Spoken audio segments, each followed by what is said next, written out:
Hey guys, today we're going to be making Southwest Tofu Scramble. These are the ingredients you'll need.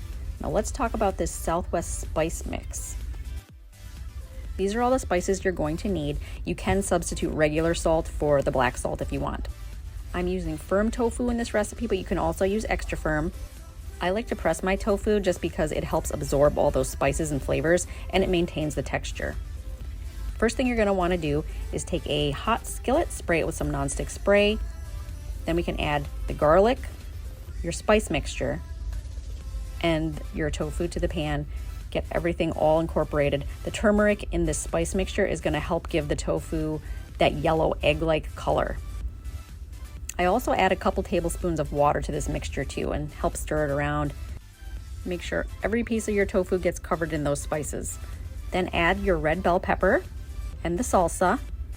Use whatever salsa you like. If you want the low sodium version I make, I'll make sure to link it in the description below.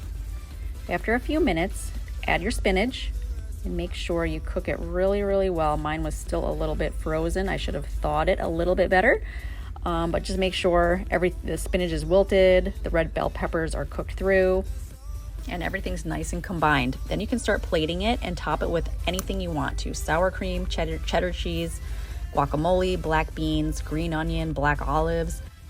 And you can serve this in multiple ways, like in breakfast burritos, on top of nachos, or make a Southwest tofu bowl with it. So it's really customizable and really amazing.